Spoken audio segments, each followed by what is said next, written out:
And welcome to another episode of Barely Out of Bounds. It's your boy Rico Daddy Slick here. How did your crew not get out there? They're playing golf! On the green, we sway with a beer in hand every day. From the tee to the hole, we're just trying to keep control. We're barely out of bounds, drinking and golfing around. A toast to the fairway we raise, for the love of the game and the haze. For the love of the game and the haze. I don't know if it's about to take fire. I don't know.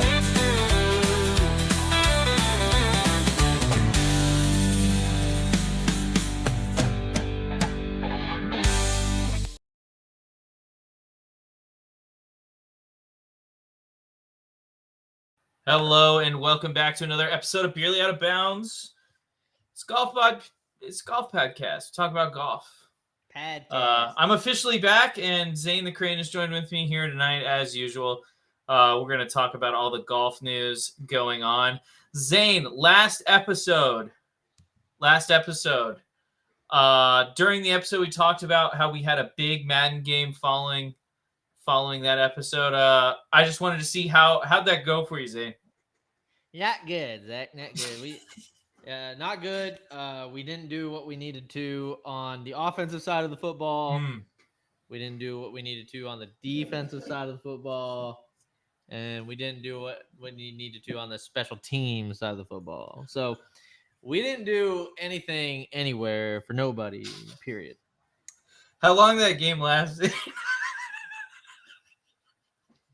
How long did it last actually, or how long did it feel like it lasted? How long did it actually last? And then tell me how long it felt like. That game lasted about 15 minutes. I think we got. Did we get to the second quarter? Yeah, we got to the second quarter. Okay. I know we didn't get to halftime. The second quarter, and then I decided I don't want to kill myself that night. And I was like, we're proud of you for making that choice. Thank you. I thought it was a great mental health decision. I know my shrink would be proud.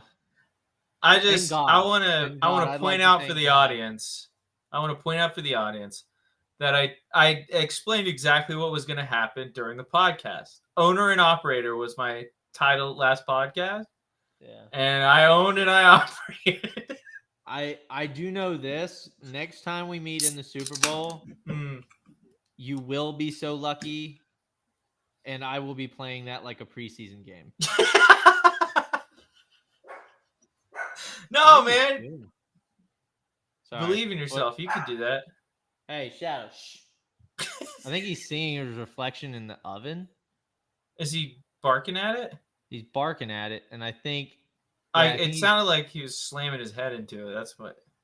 No, he's not that old. You know, he's still a pup. So he's just like, bam. No, he did. You know, so I went to go walk him today. You know, on my lunch break, and he didn't come back in through the door, and the door was closing because he always comes in. I never have a problem with it coming in, and he just, for whatever reason, decided that he didn't want to come in, and he went halfway through the door's shutting, and he tried backing out and slammed on his leg. Is he okay? No, he's walking like No, I'm just kidding. He's fine. He's Okay. fine. He's not walking like that. No. That's good. No. The vet told me to put him down. I was like, he'll rub some dirt on it. Call the horse doctor. Yeah, I called the horse doctor. He told me what to do. Put down Bessie, she said. Yeah, so that's what happened. We're in the next season. I feel like the draft went well. I don't think any of my guys I drafted are starting currently. So none of mine. I know none of mine are. I have guys that could start, but I don't know. I'm still trying to figure out what to do this offseason. I have way too much cap room. I'm pretty happy with all my players. I'm trying to get as much cap room as possible, obviously. Are you going to replace your entire O-line, D-line, secondary? Probably. That's what it's looking like. Yeah. No, the offensive line, there's one guy that just gets injured a lot, and he has a lot of cap hit. So, he has a very high cap hit. So probably get rid of younger. Him. Yeah, probably trade him. Not trade him. Well, trade him for someone younger or just draft somebody. Okay. You know what I mean? So that's my plan this season. I'm trying to decide whether to re-sign my right tackle or left tackle. Sorry. Yeah, we just lost to the 49ers. I just had a 6 interception game, about a 40-point Vic over Jaden Daniels Patriots. So, by the way, just for people out there to know, this is a golf podcast. We are just talking. We're just getting started talking about our lives. This is our tonight. No, but seriously, I didn't mean that to be like negative or anything. These guys are masochists. They have the sliders on QB accuracy for users set at 13. Listen, I threw 8 touchdown passes and 450 yards in a game this year. Zach's just an animal. Nobody can be on that level. We just need to raise it for everybody. I'm communist when it comes to Zane's like, high tides raise all boats, man. That's right, man. Raise that minimum wage on that QB accuracy. Oh, man. No, I mean, obviously the Madden we're playing is hard, but it's pretty difficult. I'm not saying it's not. Just to put it out there, we have it set at 0 on run blocking, and I, for whatever reason, am really good at still running. I ran for 220 yards with Rashad. Unless it's the Super Bowl, baby. Let's go. Shut up. It's not even users. It doesn't work. Users, it doesn't work. I need to learn how to pass the ball. Anyway, let's go at this. Beerly out of bounds. We got to go over our beers for tonight. Quit barking. Stop it. All right. Thanks, Esai. I love you. Thanks, Esai. Never watched golf in my life, but if my guy Zach's about it, then it's time to learn. Let's go. So, Esai, if this is your first time watching Beerly Out of Bounds, welcome. We're going to talk about stuff going on in the golf world. But first, it is a Beerly podcast. What are you drinking tonight, Zane? I am drinking an oldie but a goodie. I am drinking some Stella Artois, NO 1366. I will put you in a cage. Stop it. Hey. Stop it. All right. So anyway, I'm drinking Stella. What are you drinking, bud? I'm having another Beeps. I had this last night on Beerly Football. Beeps. Out of Atlanta. Mm-hmm. Hometown brew. A hometown brew. He's drinking a hometown brew. It's pretty solid. For a standard beer, it's pretty solid. It's definitely not my favorite, but as a standard beer, I would put it above a Miller, a Coors, or a Bud, or a Bud Light, or you should bring it over Ultra. here one time for a pod, and we'll do it over here. I'll think about it. I don't know if it'll still be here. I'm trying to get new beers every week, man. Yep. Well, I haven't had a Stella on that's a first for Stella on the podcast. That's why I use it tonight. Okay. Definitely taking the virginity. Nice. Virginity first time here. Oh. Definitely taking the virginity first time here. I'm at work, but just killed a stash IPA in the restroom. There you go. That's it. That's the Beerly lifestyle. That's the Beerly lifestyle. The dinner of champions right there. The stash IPA right there. So my title's officially back because I did my first practice session of the year. Yay. And we're looking pretty good so far. Good. I can't control the face right now. I was working on my game today. It's probably the only thing I can control right now, except when it comes to I haven't chipped or putted yet, so practice chipping and putting. I've chipped and putted, but not practiced. So I'm chipping pretty good right now. So let's go ahead into the nitty and the gritty tonight. The nitty and the gritty. Not talking about Justin Jefferson either. Let's go over the TGL. So they played the TGL with, and this was the one everybody was hyping up, was the Tiger Rory. You know, it was Boston Commons, right? Boston Commons and Jupiter. Correct. Yeah. And so the Boston Commons, obviously named after a frog pond for whatever reason. And then Jupiter, obviously, again, named for the golf crew down there in Jupiter. So that's where Tiger Woods lives. So that's why they called it Jupiter. So what, Zach, did you get to watch any of it? Are you still boycotting it? I watched a little bit of it. I didn't watch any of it live. But I watched a little bit of it. It looked better. I will say I'm going to bring up a tweet from Nuclear Golf. Yeah, please do. I think this is I don't know if it is the one you sent me. Is it it's something I replied to on Twitter. And I just thought it was funny. So it says major intensity. Rory McIlroy says Tiger Woods, I think, I don't know, compete level. I don't know what they were trying to say there. During the TGL matches. Competitive level, maybe.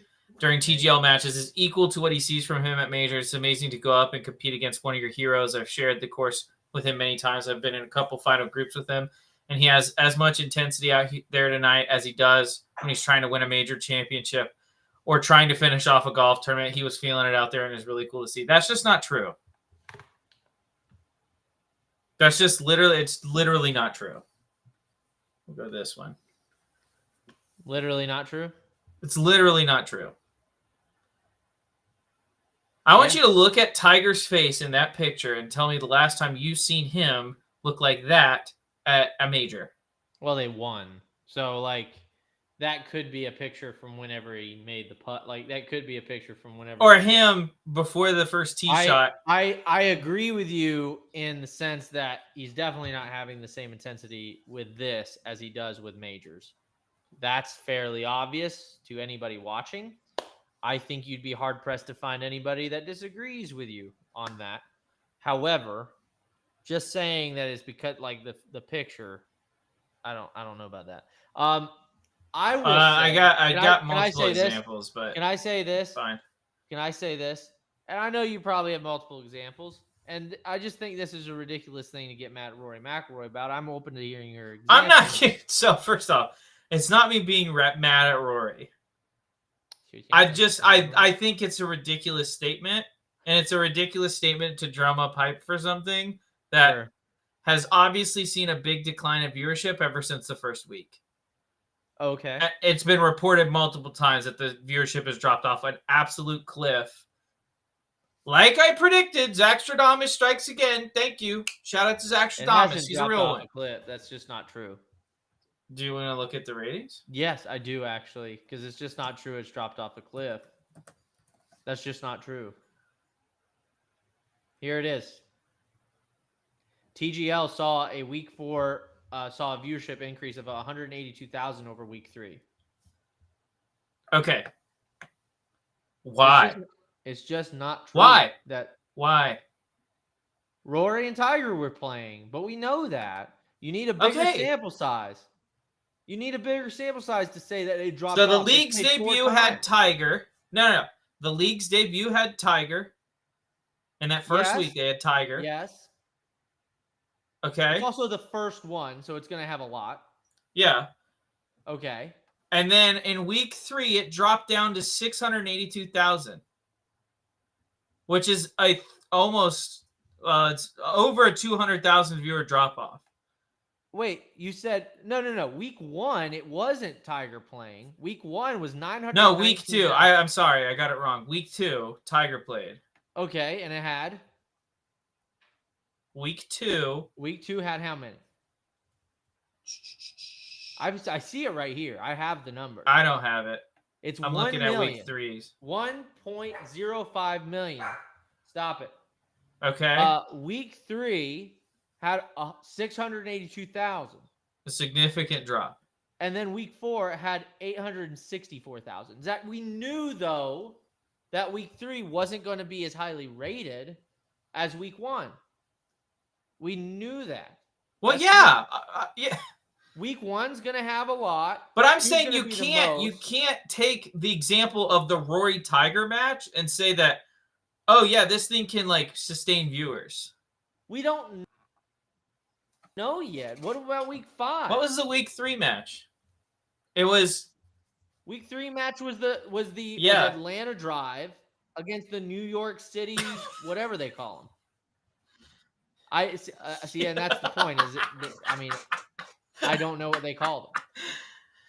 So my whole thing is like people won't turn it on to watch Tiger, and I think that's about it. I just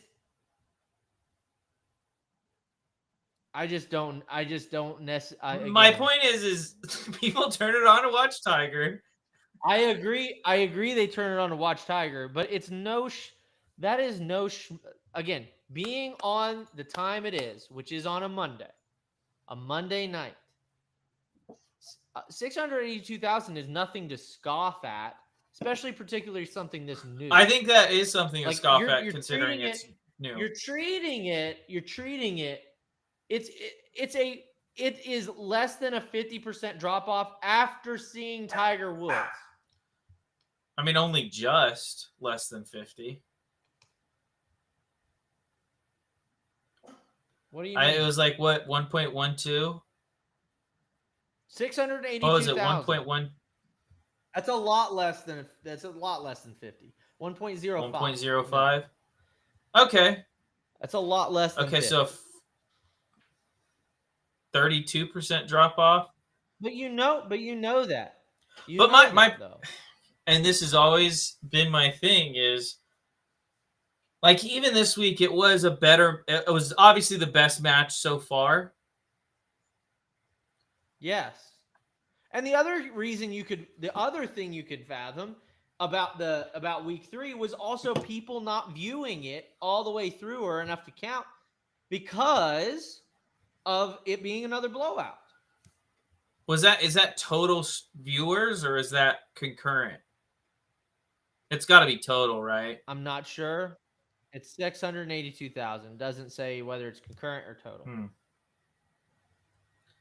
My whole thing is in a primetime window, you're looking for upwards of 1 million. You're looking for that 800 to 1 million. They have a primetime window when nothing else is going on. I mean, literally nothing else is going on outside of NAIA college basketball, and no one watches that. Like, they're not competing with any other major sports at that time, and they're not they're in a primetime spot, and they're not able to put up the numbers that they're looking to put up. I think with this match, I think what they're expecting was around 1.2, and they came up well short of that. That's facts. Okay. They were probably hoping they were looking to a repeat of week 2 is what they were looking for, the Rory Tiger. But here's the problem with that, Zach. You're looking for a repeat of week 2. It's week 4. You've got you have the two biggest names on the. You've got it. Like you had number 1 and number 2 of this group. I get it, but you've already got here. Can I show you something? So you've got problems. Shadow, I'm about to spank that ass, bro. I'm about to spank that ass. Your dog, man. He's just being a dog. My dog. I'll come over there. I'll beat you up. Quit barking. You come in. You come here over here and beat me up, huh? Huh? Don't make me get on Madden. I'll send you a game request right now. What I saw was My Golf Spy. Let's see if it was on X. So My Golf Spy released I saw this. On this is it right here. You ready? Can I share I'll take mine off. Here, I'm gonna share it.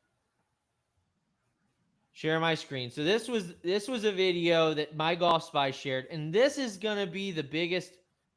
It's definitely gonna be the biggest kneecap, or what's the word I'm looking for? It's gonna definitely be the biggest barrier to their success. I don't know. I think TGL might be screwed. Fundamentally, it's crazy to me that the foundation of what TGL is built on is not built on an enterprise solution that's sitting right on this desk. So what he's talking about, for those of you that don't know, is he's talking about the launch monitor system that they use for That's what I brought up last week. Tomorrow Golf League. We brought it up, but this is a perfect example. This guy knows his stuff. Not that you don't. Hey, he obviously knows more than me about it. This guy knows a lot more. I mean, he does this for a living because he tests them. He tests them for a living, and then releases his My Golf Spy ratings on this type of stuff. So here's the deal, right? What you've essentially got, and he'll go over this, is you've got two competing systems on how to monitor the launch of a golf ball. Right, you've got infrared camera systems, which are very high frame rate. They take a lot of pictures, and what they do is they shoot them through algorithms to decide what that flight of the ball will look like. Okay, then you've got another system which takes into consideration the flight, uses the same kind of radar technology that our weapon systems are made of, and what it essentially does is it calculates where that ball is going. And it also has functions on a lot of them that allows you to normalize that given certain types of conditions. So you've got one that's very condition dependent, being the launch monitor sitting behind you, watching the flight of the ball. And you've got one that's very initial condition dependent, right? Which is the one that's shooting just the ball and the club. It's a lot less good at figuring out club data, at least from what I've seen. It's really good at ball data. A lot argue really good. It knows exactly how fast that ball is going, exactly how many RPMs a spin are on it. Yeah. Okay. So let's spent millions and millions of dollars on this incredible arena. They've gotten the best athletes. They've gotten coverage on ESPN. This is, PGA Tour has a major competitor in Live, and the fact that people are watching less and watching more YouTube. So look, they feel like they have to do something, which I understand.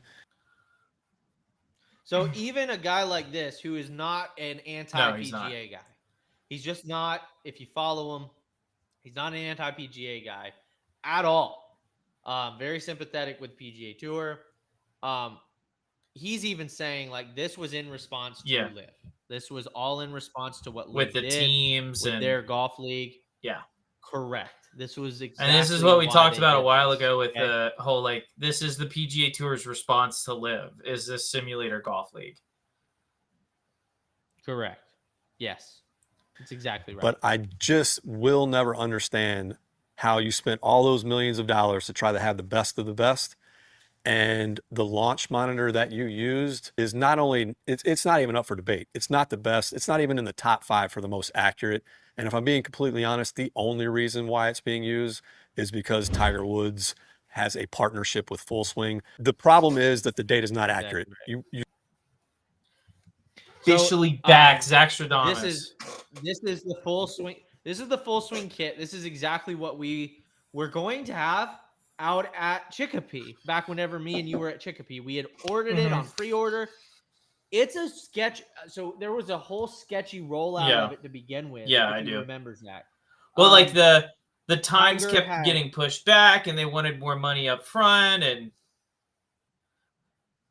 and supposedly, and here's the crazy part: is supposedly they already had prototypes. They already had this. They already had Tiger hitting off of it.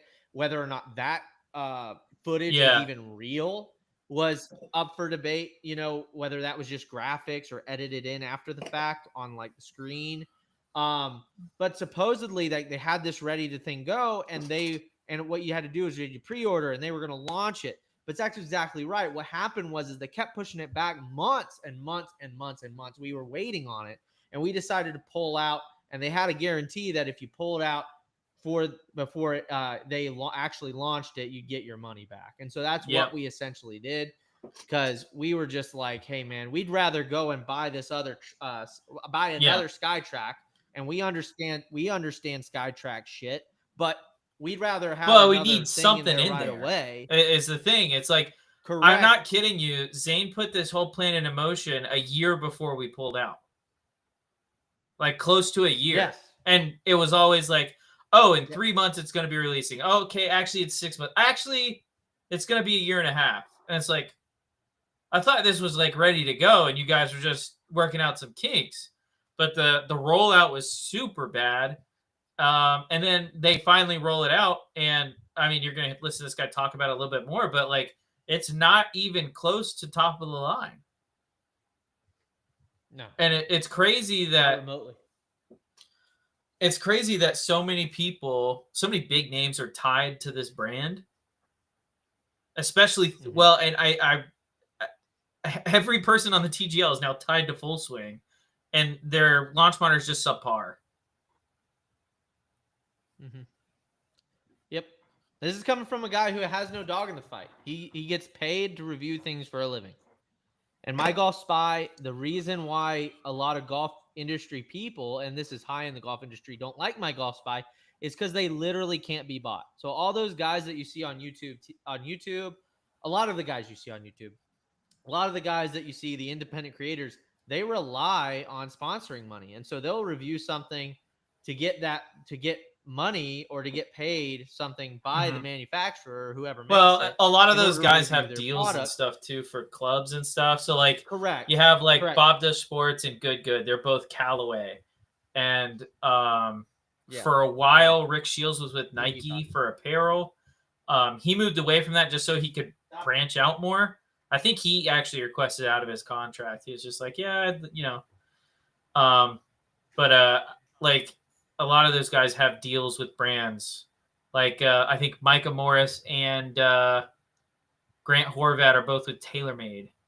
So it's like all these guys, they have deals with their brands. So of course they're going to talk about how the Callaway AI Smoke is the best driver I've ever had, blah, blah, blah, blah, blah, blah. Not that the Callaway AI Smoke isn't a great driver, because I think it is. I literally don't have a dog in that fight. I think the AI Smoke is one of the best drivers I've ever hit. But But like, of course, they're going to talk about how, like, Micah is going to talk about how much he loves the QI10, and Garrett Clark from Good is going to talk about how good the AI Smoke is, just because, I mean, that's who their sponsor is. I like this is going to sound crazy because the guy Rick, we're going to talk about him a little bit later. I like to watch him for a lot of reviews, because he's one of the guys that does have so much money that like a manufacturer isn't going to buy his tee. And like that's just evident to me from when he pulled out of his contract with Nike, because he wanted to be able to make his own stuff and sell it. And so like pulling out of a contract with Nike is a pretty cushy deal with Nike too, from my understanding. Being able to pull out of that contract and request out of that contract. And then also, he knows that the influence that he has, people will send him stuff anyway. Because like the first guy that doesn't get a Rick Shields review of the whatever driver. You know what I mean? Mm-hmm. And a lot of people watch Rick Shields content. So, well, and it's like the old old TXG was like kind of like this. Like they would put out videos and they weren't bought by anybody. And so like you could kind of trust all their videos were up to like all their videos were independent, and all those videos were showing different things. The one thing that was interesting that I found, obviously TXG now is no longer independently owned. They are actually owned by Club Champion. So I don't know. I've heard so many mixed reviews about Club Champion. I don't know if I can trust any of TXG's. I will say this about Club Champion. I think Club Champion is really good. If you are an exceptionally wealthy individual, Club Champion is great. I think if you are looking, like if there is a 20 RPM spin difference to get you closer to perfect on a shaft between a Dynamic Gold 120S and a steel fiber shaft or an Oban shaft, they're not going to recommend the Dynamic Gold. They're going to recommend the steel fiber or Oban, because the whole idea behind Club Champion is we're going to give you a tour professional club fitting. So they are going to spec you out perfectly, but the downside of that is you're not going to get recommended the shaft that's only like 20 to 50 RPMs different, because it's not as perfect. See, I don't even know if they spec them out perfectly. The issue with Club Champion that I've heard from people that have taken fittings with me is that a lot of the times it's something that they get recommended this thing that ultimately didn't really show any signs that it helped them in the fitting. And so again, whenever you have a product like Club Champion and you get guys in there where their main incentive is to sell the most most upcharged thing, you're gonna run into those problems, it's like the right? like the Dick's Sporting Goods. You're playing in space. When you hit a new driver, you're playing on the moon. Yeah, that's exactly I don't think Club right. Champions. First off, it's not. It's a total non-equivalency between Dick's and Club Champions. But no, yeah, that's correct. But the thing is definitely the case with the Club Champion. I think it's also you get a lot of versatility as far as which Club Champion you go to as to the quality of the fit. So, which again works with everything. There's golf tech coaches that are in the top 100 Golf Digest. It just happens. It's one of the things in this industry. It just happens to be the case where even in companies where they're trying to be homogenous as far as quality, it all boils down to the quality of the person you're working with. And that's just the way it works. So anyway, let's keep going with what you see. Tiger Woods hit the ball 30 yards over a green from like 100 out almost. This is exactly that hasn't happened since he was probably 8 years old. That's just not real, right? Yeah. And that problem is not going to go away. They've already had it happen multiple times in the first 2 nights they've done this.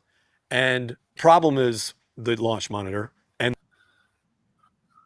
the other problem is, and I don't know if he brings this up in the video, I'm pretty sure he doesn't, is you remember this, Zach. I remember you remembering this. Anytime you get a launch monitor that does radar.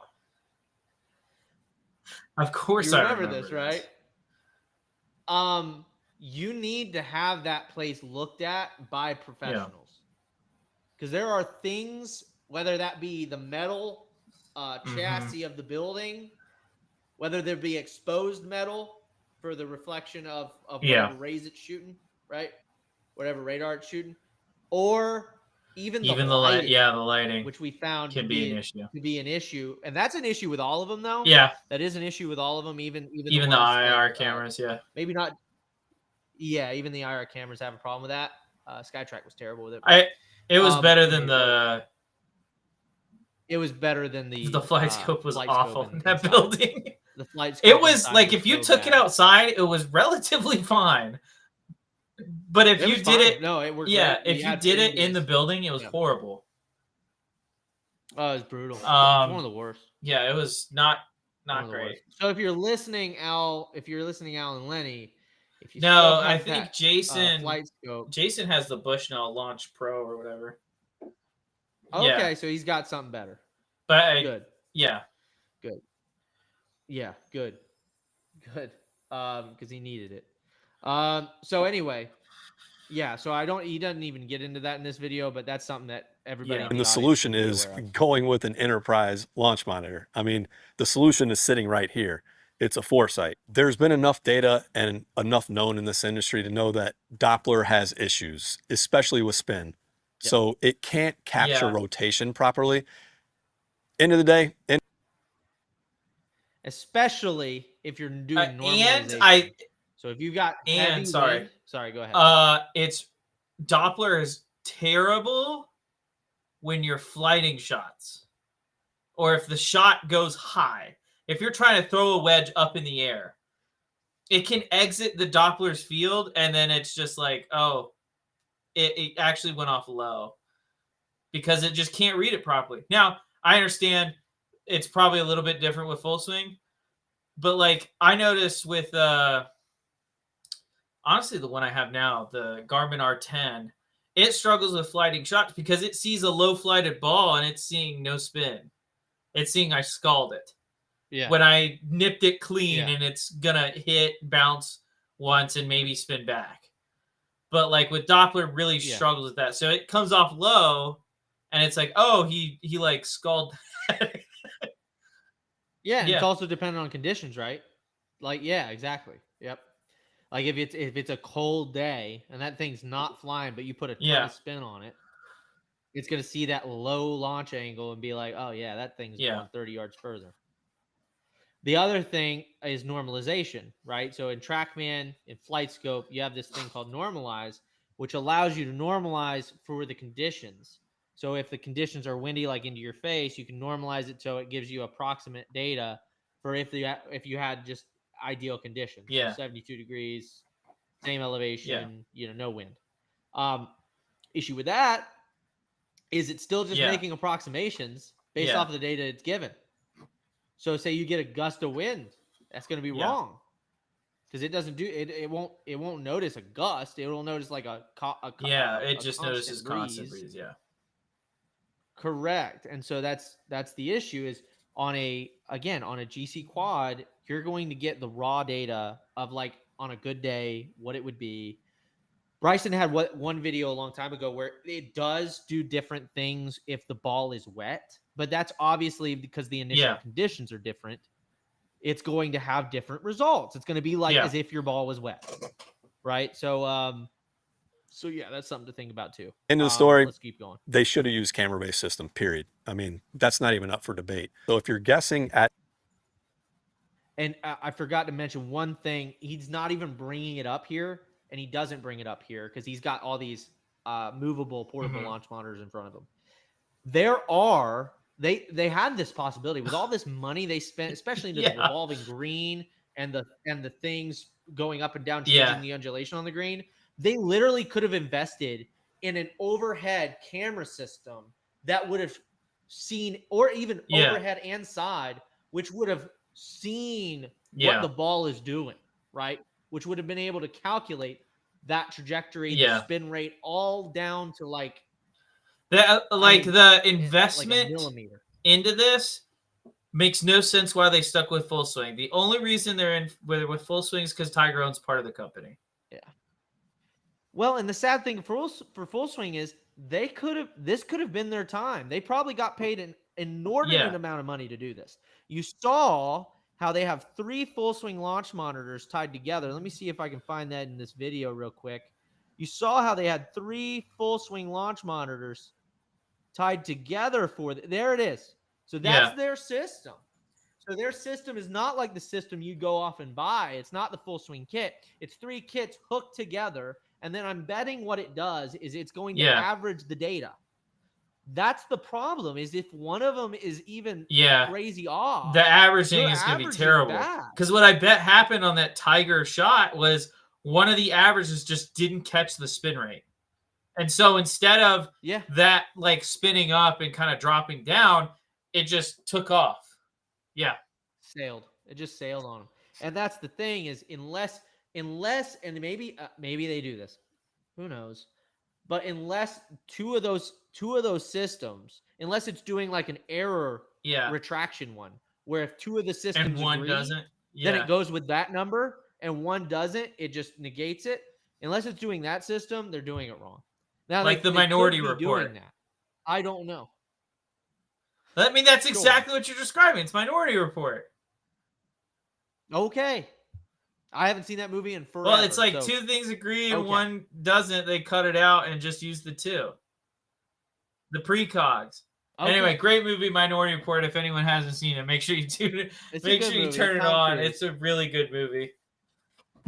It is a good movie. It's Tom Cruise. I saw it actually really late in life. I saw it in like high school, I think.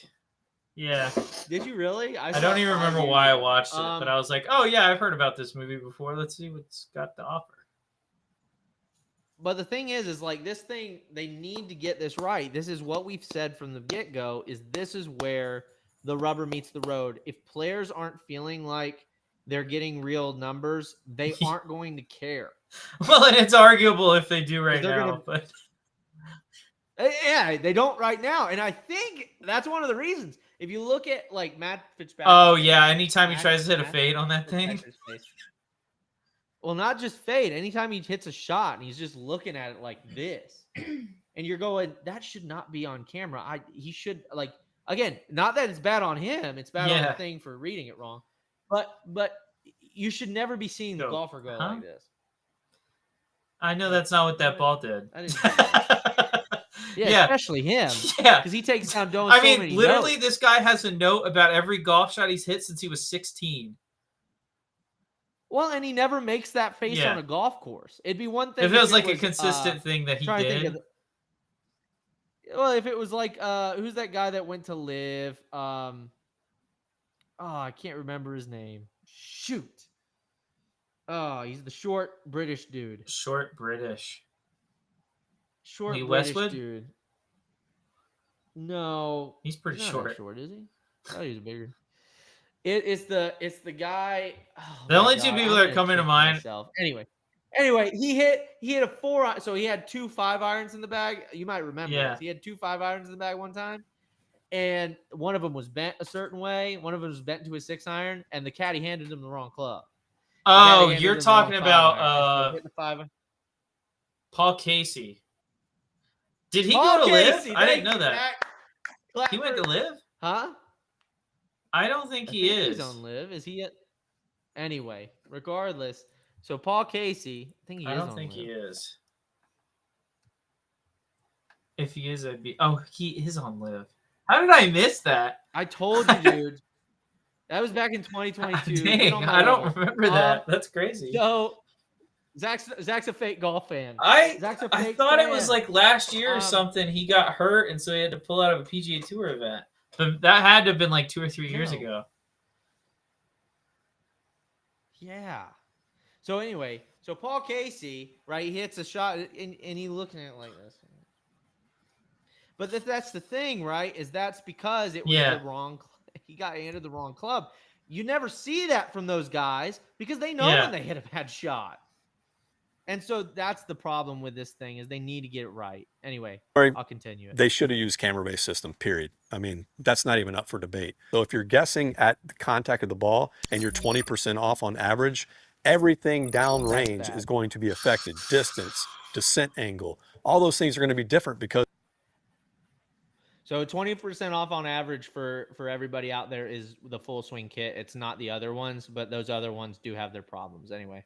It's seeing a number that's different. So in the data world, it's called garbage in, garbage out. They're using full swing and top tracer. So even if top tracer's algorithm is better, it's still getting the information from full swing from what we can tell. And if you're getting something that's 20% off, it doesn't matter how good your algorithm is, you're using theirs.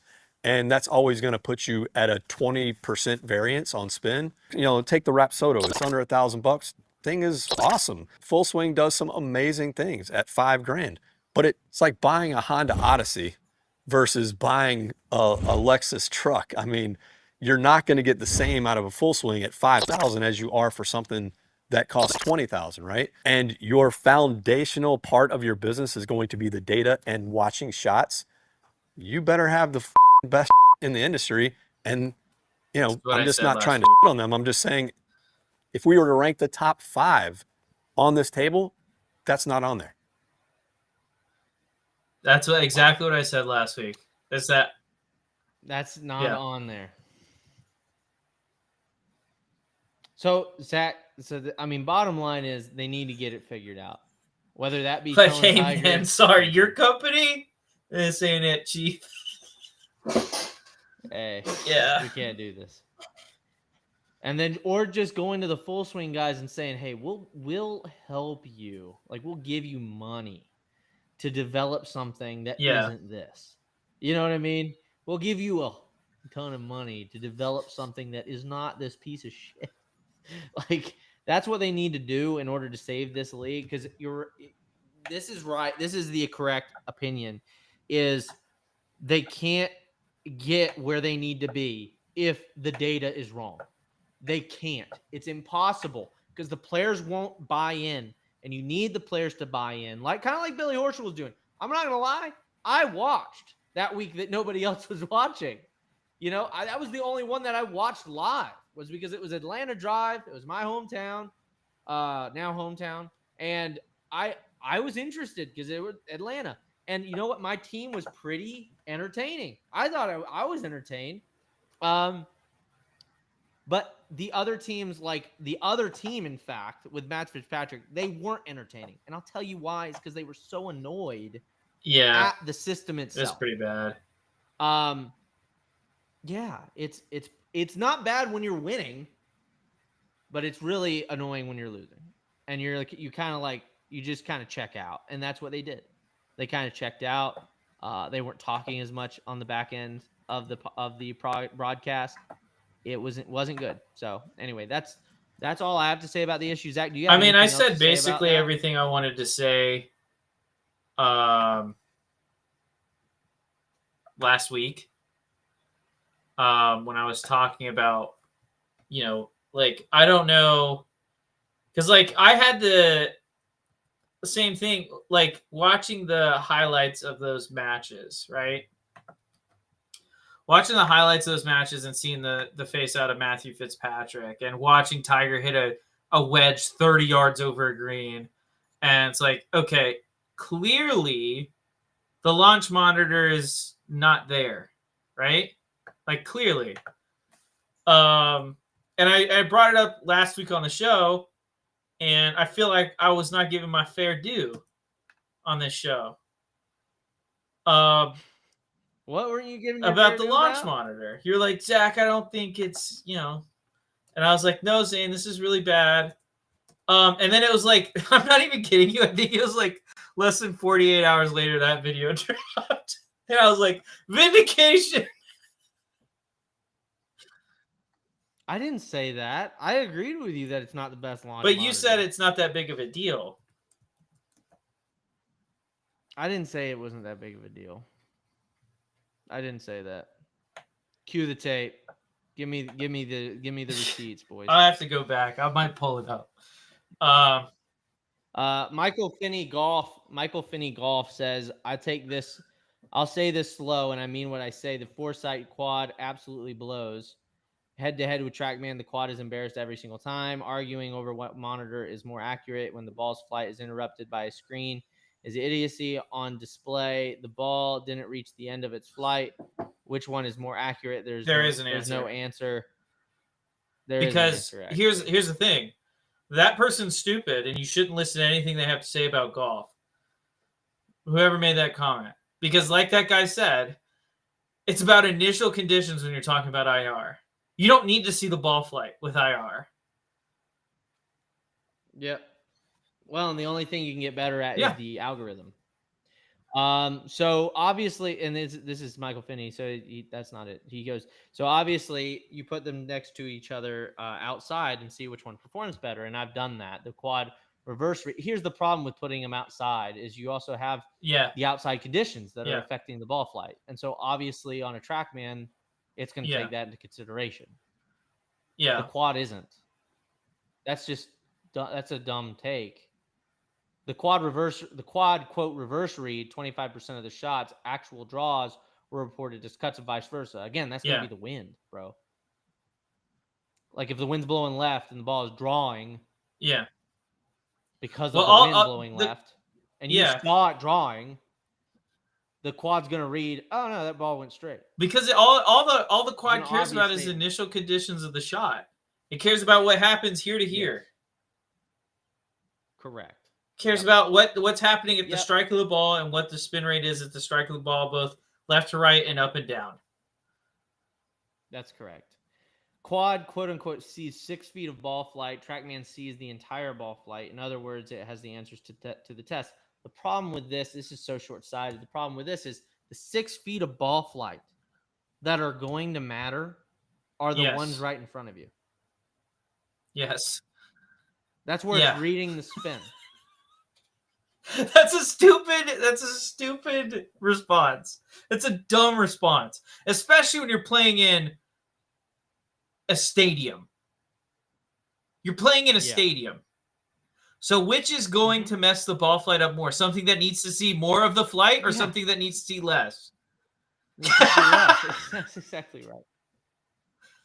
That's exactly right. And this is just people that are dumb. So the GC is undoubtedly the best. Either the GC or I don't know if I'd say best. It depends on what you're looking for. For the situation, it's the best. For the situation the TGL is presenting, it's the best. Yes, correct. I agree with you. But here's the problem that a lot of people have when it comes to this argument of which is better, GC quad or TrackMan. Is it depends on what you're using it for. If I'm using it for tournaments, I better be using a TrackMan. Yeah, I better be using it because it's going to take into consideration the initial not the initial conditions. It's going to take into consideration the ball flight at the course that I'm playing because I'm hitting it on the range. If I'm somebody that wants the best golf simulator in my house, I'm probably going to go GC or GC Hawk or something that uses IR cameras to see because it's the initial conditions of the shot, and that's what matters for GC. Because you're not getting to see the entire ball flight. You don't even see the apex. Even in that big stadium they built, you don't see the apex of the ball flight. Even if you're hitting 50 feet, the apex is way beyond 50. Yep. So it's like... And again, what they built is incredible. What they built is incredible. We're not bashing what they built. I'm not bashing what they built. I'm bashing we're not even bashing. We're just suggesting that they ought to drop this nonsense or at least fund Full Swing to create something approximating an IR camera system or something that pairs it with the TrackMan or not TrackMan, pairs it with the radar. Something that will read spin rate and just regurgitate that to the Full Swing. And there are systems that do that. A lot of golf simulators like X Golf, they have tons of sensors. It's not just one thing. It's not a portable launch monitor. The whole bay has different sensors in it. And they could do that. And I don't know. They spent a ton of money on it. But like I said, we're going to get into Rick Shields because we had some big Rick Shields news. The big Rick. Big Rick. Big Rick. Okay, that's unnecessary. From Nuclear Golf, Rick Shields. Live Golf has announced that it has signed golf content creator Rick Shields to a multi-year strategic partnership. The deal includes Shields traveling to all 14 live events and a Break 75 video filmed at every venue. I think this is the best thing Live could have done. Rick Shields is without a doubt the most popular golf content creator on YouTube, which is a growing platform versus professional golf's shrinking platform. If you get people interested in watching Rick's Break 75 at a venue, people will want to watch to see what the best players in the world, or some of the best players in the world, can do at that same venue. I agree with that. I like that. That's a good. So the Break 75 video filmed at every venue is probably the smartest thing I've seen either Live or the PGA Tour do in a long time. This is one of those things where it's like, okay, now it makes sense to me why the PGA Tour wasn't, really working hard to try and get Rick Shields to their side. Shields, sorry, I put a D in there. With their creator team or whatever. And they signed a... Well, this explains why he wasn't on the creator team. But even... Here's the thing. I don't understand... surely you can put out a competitive offer. You know what I mean? Maybe they couldn't. Oh, wait, that's right, because of filming rights and stuff.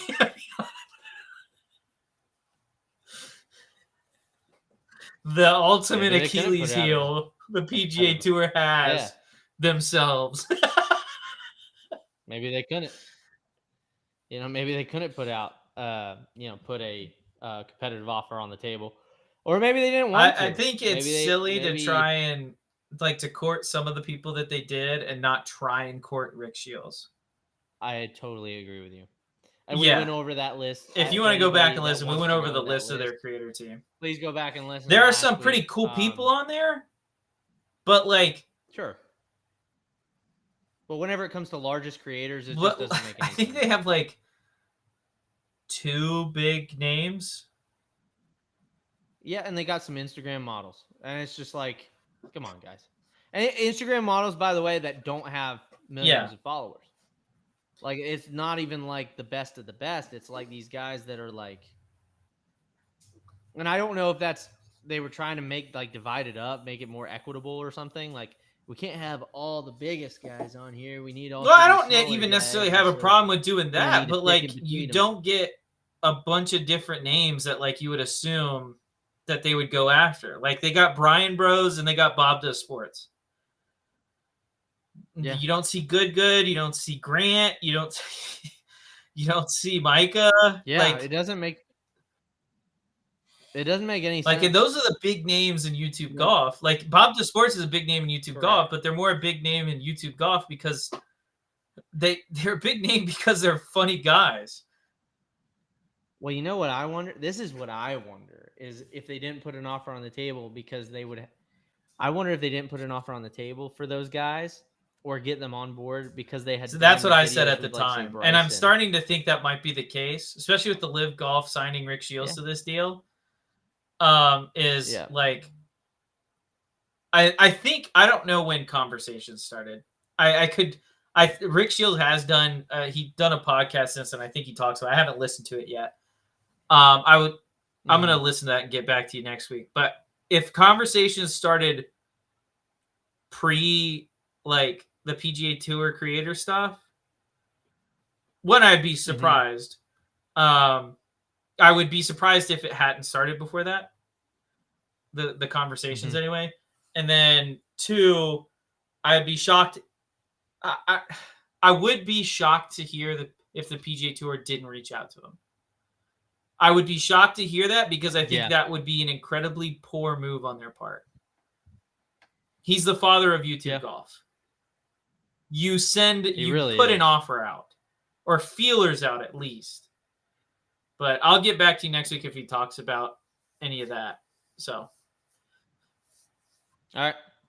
Well, so I just shared a thing with you. Bryson, this is going to go into our next segment. Bryson, because they're doing their international series out in India, tournament out in India. Live is.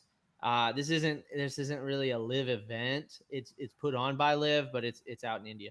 So this was him doing a little clinic for all, and I promise this is not racist. Come on, Bryson!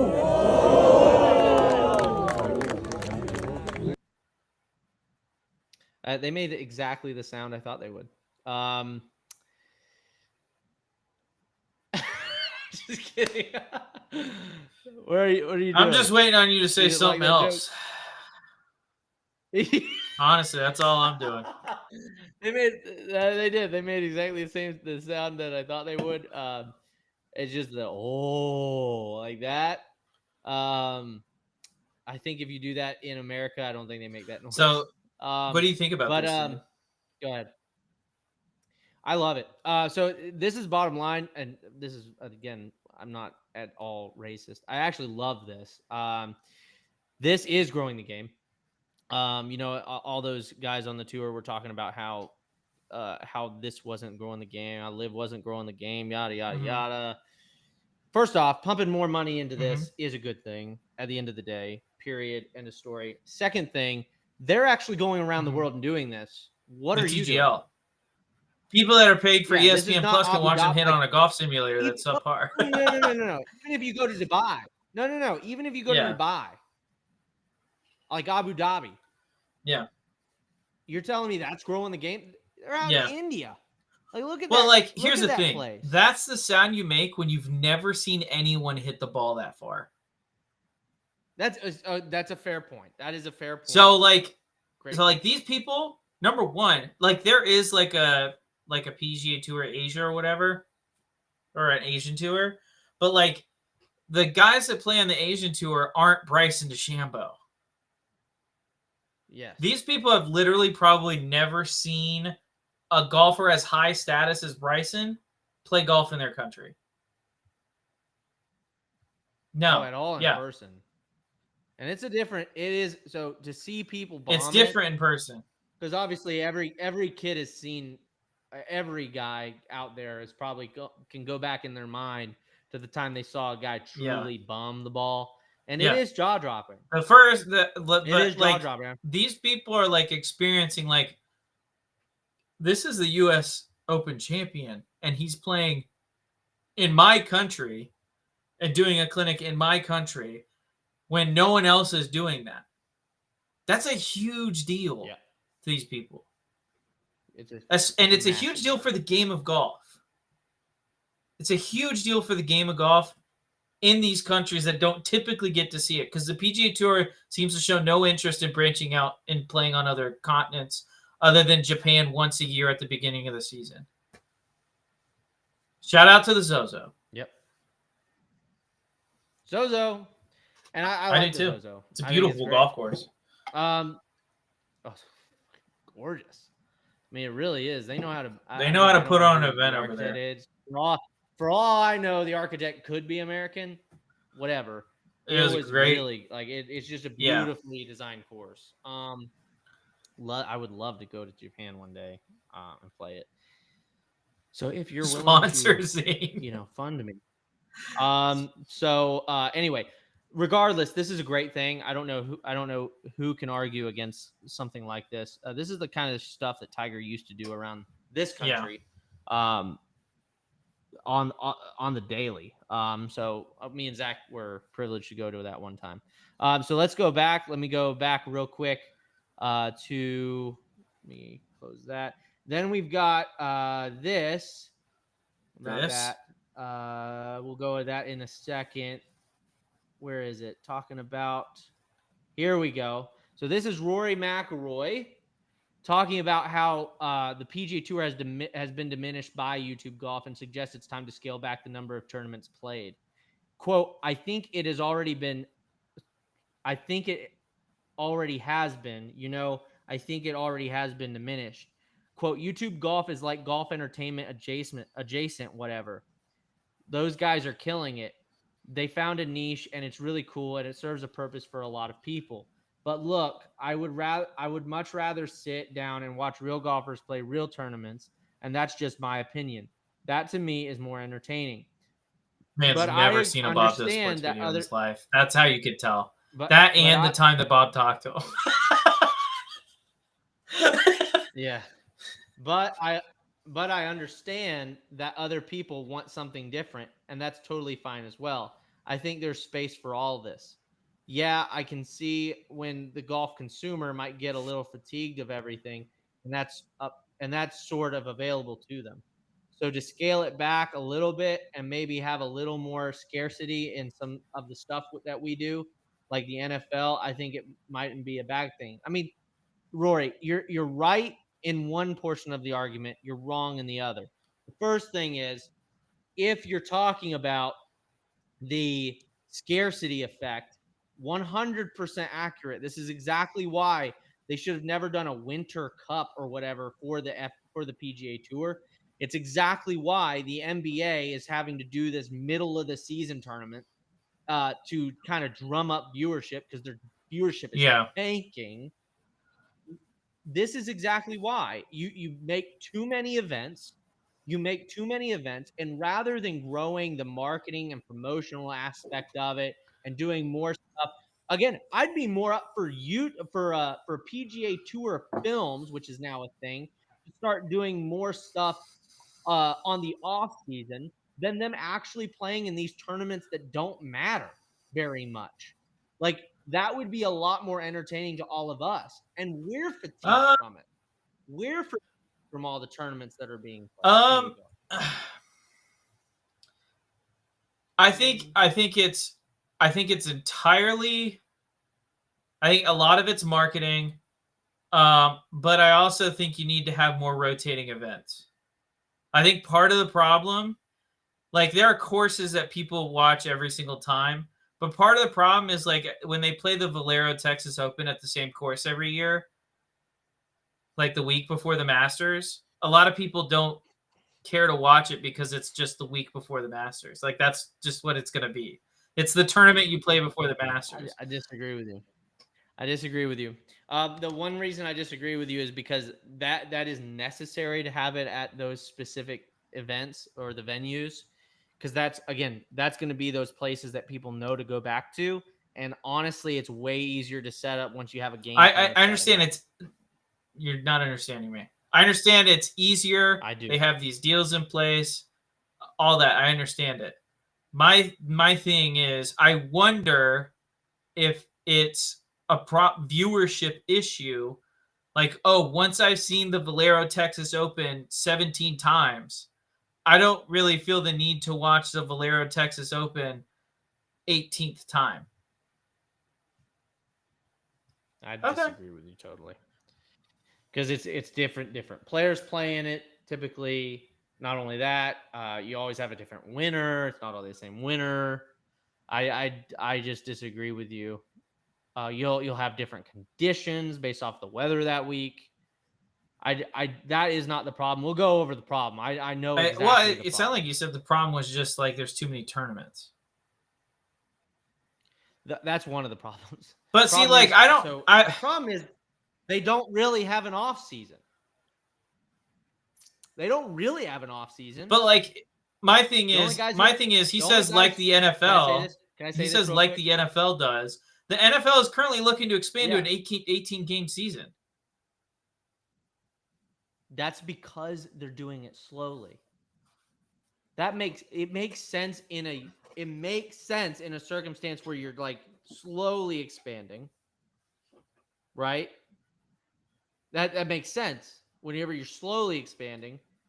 But we've gotten to like there's no weeks off on the PGA Tour. What is it, one? I don't know. It's 1 week. But my thing is like, if you want some of these other events to be DP World Tour, or if you want some of these other events, but the PGA Tour, like the PGA will never give up an event to another tour. They could downgrade event surely because they own the Corn Ferry. So I'm saying they'll never give it up to another tour. So like they might downgrade it to a Corn Ferry because that's a product that they own. They're not going to give it up to the DP World Tour. That's fair. No, I mean just letting the DP have a tournament that week. Well, I mean the DP World Tour does almost the same thing. They have a ton of events. I know they do, Zach. Like I think, but they're a lower tour. Every tour that's not the PGA Tour is a lower tour. Yes, I am. So yeah, I agree. I'm not saying it's a bad product. I'm saying it's a lower tour. It is a lower tour. I agree. So here's the deal. So Rory made those statements. And then we've got, where are you? Response to Scotty. Here, and then he said this in the same press conference. Are you ready? I think great venues like this one. I think that's a big part of it. I would say I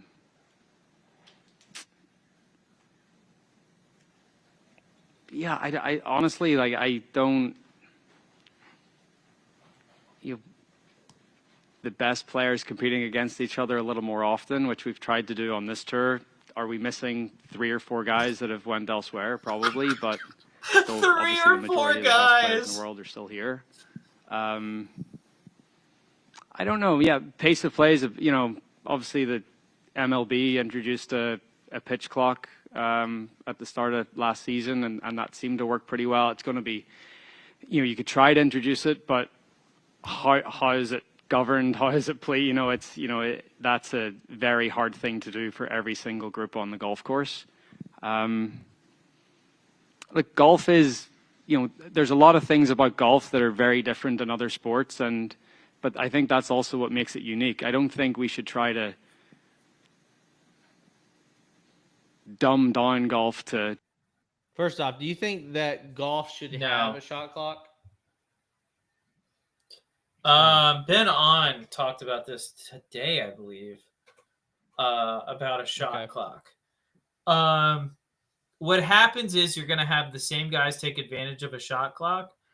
And so what ends up happening is you're going to have these guys that take 50 seconds to hit every single shot, like once they set up. Like you're going to have it, like if it's a 50-second shot clock, they're going to use all 50 seconds. If it's a 1 minute, you're going to use all that 1 minute, right? And then you're also going to have guys that take 30 seconds to hit that same shot, but then when they're lining up a difficult shot, they're going to take longer. So what ends up happening is it actually doesn't fix the slow play issue. It doesn't fix the slow play issue. I don't think it would, dude. Because, like, have you watched videos of Harmon playing?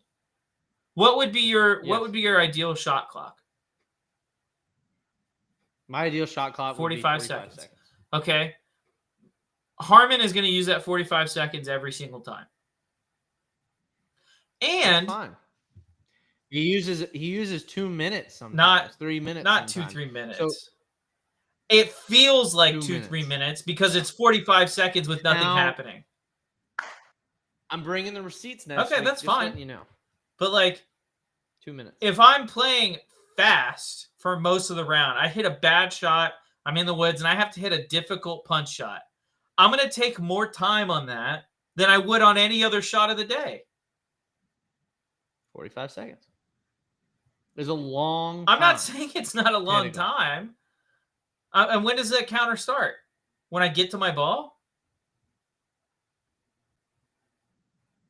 No, it'd have to be longer for you to get to your ball. So I would say as soon as because it would have to be based off of getting to your ball and whenever like the other person is already their shot is already ended, right? So it'd have to be, I don't know, it'd have to probably be a minute then.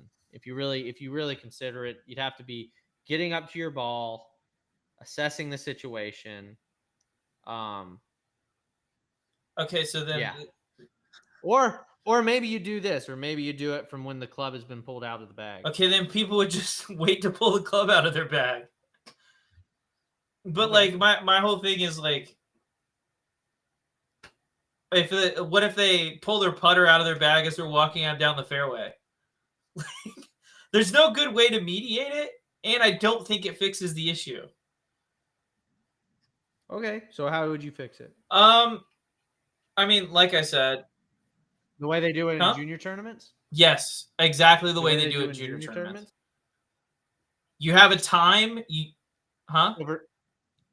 So for everybody out, let me just explain the way they do it in junior tournaments before you answer. I've never been penalized for the way the they do it same in most junior events. I was very upset with this, and this is why I hate the way I hate this that Zach is like loving this. The way slow play gets stroked in tournaments in junior events is you have to penalize the entire group unless the entire group can come to a consensus that it was one person that's the reason that they were so slow. And even then, the committee can overrule you and decide it's the whole group. So that's what happened in our tournament. We had a guy who went inside after hole 9. We're on our way to the 10th tee. Went inside after hole 9, and he was on the tee first. And so we can't ask him if we can go. And that's regardless because he's taken so long. We'd have to wait for him anyway. So he goes in. 5 minutes go by. 7 minutes go by. Finally, 10 minutes go by. The other group's way out ahead of us now. And he comes up. And we get to hole 16. They say, hey, you got to hurry up or else we got to penalize you. And we're like, Well, I mean, we're playing, and we played as fast as we could coming into 18. The group walked off the green as we're on the tee box. That's how fast we were playing. No one's behind us. We got stroked. That I mean, or you could do I hate that because the guy and the guy in our group said, "Hey, it was my fault, my guys. It was my fault, guys." He said that at the thing, and they still decided to penalize the entire. Or group. you could do the disc golf thing, and you can have the group call someone for time.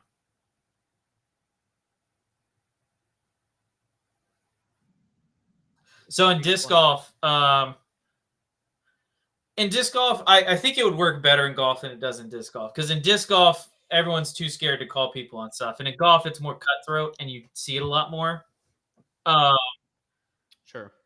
So in disc golf, when someone is playing slow and you are falling behind pace, and someone is taking an inordinate amount of time to play any specific shot, you can call them for a time violation because there are specific rules. Now there's some leeway, and it's judged by the group because they don't have rules officials. There's some leeway that the group gives, but I mean it's kind of, I think it works well with golf because it's a gentleman's game. You know what I mean? Like it's a self what's it called? Like you can self-assessment of penalties or group assessment of penalties. Like I think it would work well with golf. Well, huh? Sort of, right? I said, well, sort of, right? What do you mean? So like the ball hangs on an edge. I take a second longer or appear to take a second longer than 10 seconds. I get penalized by the committee, not my group. Even if my group decides, hey, you only took 10 seconds. Doesn't matter. The committee's going to penalize you.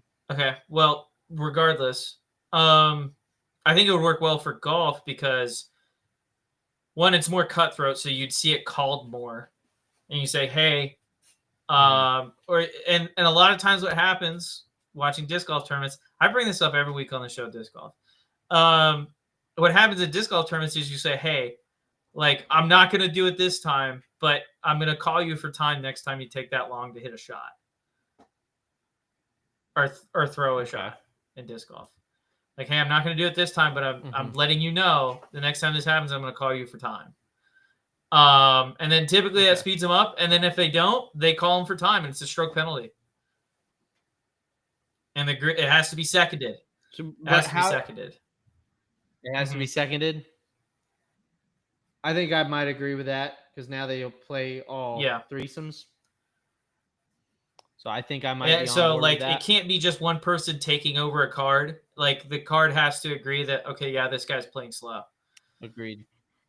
And it's the same thing with I think this should be part of golf too. This is just my personal opinion. I think courtesy violations should also be a part of golf where like you can't like go on a tantrum and break 7 clubs in your bag and throw them in the water and stuff. Or you'll get called for courtesy violation. I agree with that. Which is also a stroke penalty. All right, you get a warning, and then the second time it happens, it's a stroke. If it's seconded, yes. I like that. I'm fine with that. I think that would work really well for golf because it's more cutthroat. You'd see it happen more often. I think Brian Harmon would get called for time every single tournament. I think he'd be called every single. Because I think the guys that play with him hate playing with him. To appeal to more people. Golf is golf at the end of the day. It's been this way for hundreds of years. And I really like the way golf is, and I think a lot of other people do too, but I still understand the critiques of how the entertainment product could get better. And it can. We'll get into it. But it's a multifaceted thing, and it's I think pace of play is one thing, but player accessibility, all that, that's all the things that we're talking about. But it takes a while to put that that sort of ball into motion. And player accessibility. Talking about player accessibility. But these are all the things that I've been getting kicked around, and but like first and foremost, like we're professional golfers where we want to go out there and shoot the best score possible that we can and try to beat each other. And hopefully people find that entertaining, and if not, then I don't know what to tell them. So that was Rory on kind of the state of the game. Now, Zach, let's go into the actual state of the game. And we talked about this last week, and I wish Mike Pachota was on this week. We wanted to have him on. He's unfortunately, pretty busy this week. He just gotten back from caddying on the tour with Anders. So I just wanted to real quick go into this with you. And I think you'll agree with a lot of these points. This is exactly, and I remember you kind of pushing back and asking like, oh, is it really that bad? It was, or it might not have been you. It might have been somebody else asking like, was it really that bad with the PGA Tour broadcast this past week at the Farmers? It was. And so let's go. Let me share that. I think I saw. So this was Josh. I think I saw this tweet. This was Josh Bennett. Yes, I did see this tweet. This was Josh Bennett. So this is Josh. We're going to go through it all. Josh Bennett did yeoman's work. Yes, he did. Because nobody's going to do this. This is like a 20 tweet long thread. This is freaking awesome. And I wish I had the time to do this. I don't. Thank you, Josh Bennett. Doing God's work, my friend. Doing yeoman's work. So anyway, he said, I recorded Golf Channel's 3-hour, 47-minute broadcast yesterday and noted to the second everything they showed in hopes of providing data for debates on the timeline recently about quality of golf broadcasts. This has been a big issue on the show. We've went over it.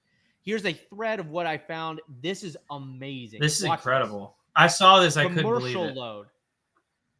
Commercial load. There are 17 official commercial breaks ranging from 1 minute 15 to 3 minutes and 1 second. And an additional 6 breaks were taken from the golf to promote tour partners between 10 to 20 seconds each. Total commercial promotional time was 39 minutes and 49 seconds, which is 18% of the broadcast. You got to make the money. We all know that. Okay. So this is not that surprising. This has to happen. This happens in every sport. Happens in NBA. Happens in NFL. Yeah, one of the complaints I saw this past weekend about the NFL was they gotta stop doing the touchdown commercial, kickoff commercial, and then offensive drive. Like it is terrible for viewing, and it really is. Like we're gonna Zane. So what I was saying is, they gotta stop that. There's complaints about the NFL broadcast saying they gotta stop doing the touchdown, extra point, commercial, kickoff, commercial, and then offense.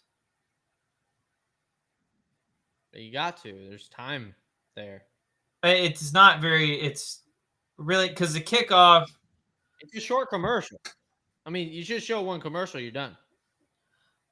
I understand that. You agree that there shouldn't be? You agree there shouldn't be a commercial? I don't know if there should be a commercial between the kickoff and the offensive possession. They take quite a long time getting onto that field and playing their But they're told to. They're told to. I don't know. I'm ambivalent. I'm ambivalent about that. So let me go ahead and show everybody what I'm having right now is the Slow Port Light quality beer, premium quality beer. This is made. It's actually made really close to here. It's in Lawrenceville, Georgia, North Clayton Street. Brewed and canned by Slow Pour Brewing. It's really good. It's kind of like a Miller Lite. Zane, you would love these. I might save one for you. You should come here and have some of these. You would love the beeps. It's not my favorite beer, but I think you'll like it.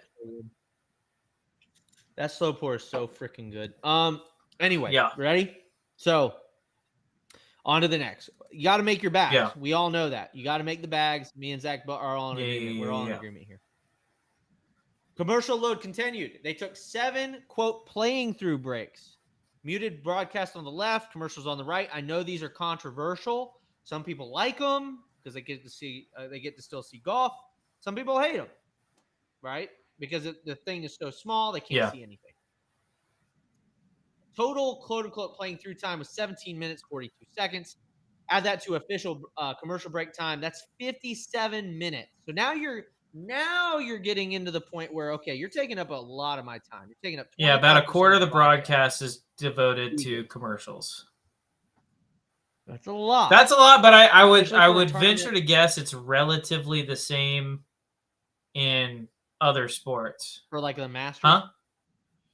Oh, man, I think like the NFL would be relatively close. I'm not sure about the NBA. I don't watch basketball. While I'm reading this, go on to like Grok and ask it, or go on to some Chat GPT or Copilot and ask it. Okay. While I do this, ask it what the broadcast. Well, ask it what during a game, what percentage of the broadcast time is commercials. Broadcast content. Here we go. They showed a total of 268 golf shots. It's right on 25%. Yeah, that's what I figured.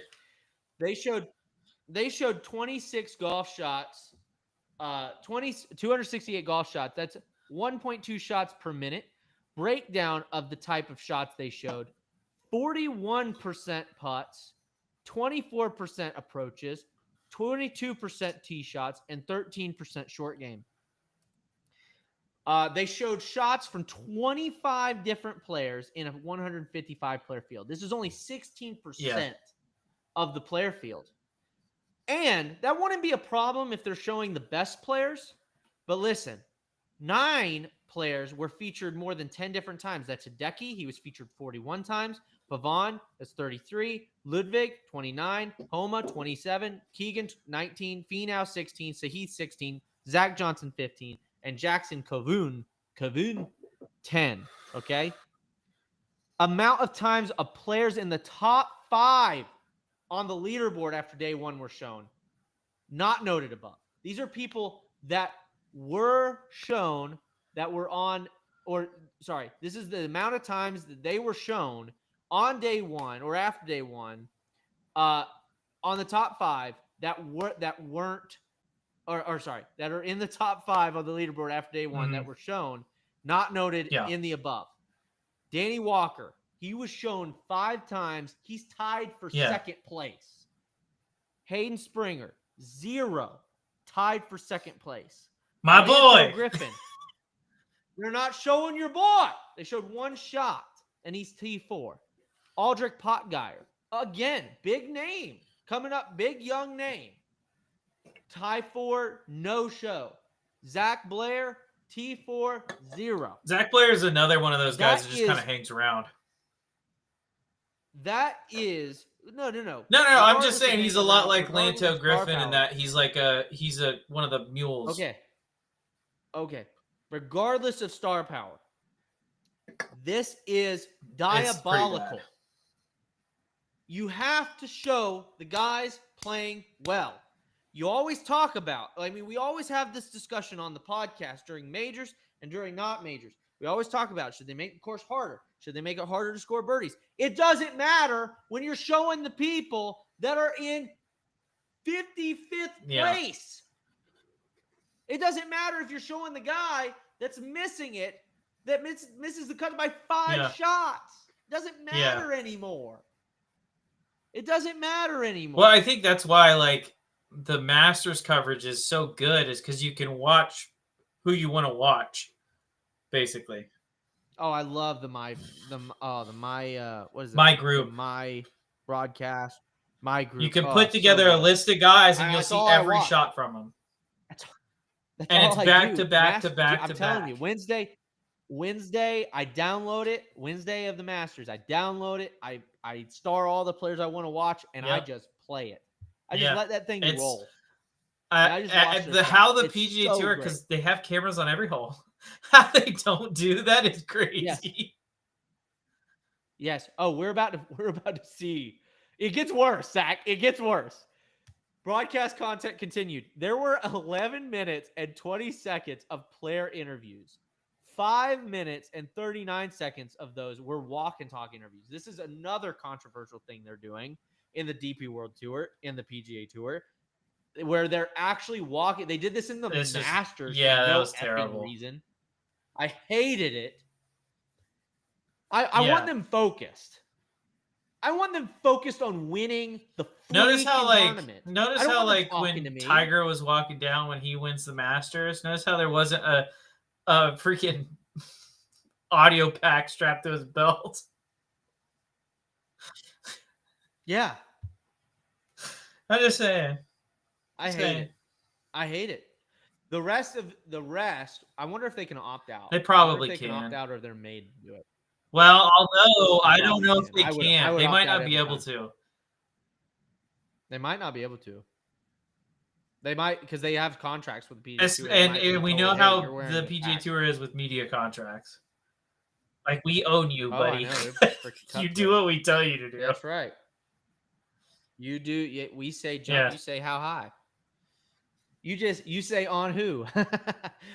5 minutes and 39 seconds of those were, quote, walk and talk interviews. The rest were formal sit-down interviews.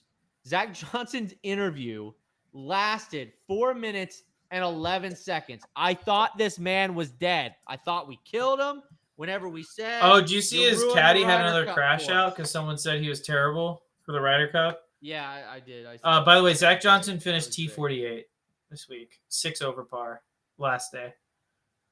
I thought he was 4 over for the event. That's 12 shots off the lead. Anyway, point is, can't stand Zach Johnson. Why are you showing him for 4 minutes and 11 seconds? You're wasting 4 minutes and 11 seconds of my lifetime. I don't want to watch him. And this right here is what people talk about. Golfers want to watch golf. Even non-golfers want to watch golf. Yeah. Well, that's why they're tuning into the broadcast. They're not tuning into the broadcast to hear Zach Johnson talk for almost 5 minutes. That's why the Masters, I still think that, whenever they come out with those numbers and stuff about the Masters losing viewership and all that bull crap, I really don't. I think that's so short-sighted because people aren't watching it as much on with the app anymore. With the app, why would you ever turn on the TV broadcast? Except if they're coming, except if it's close and they're coming down the back nine.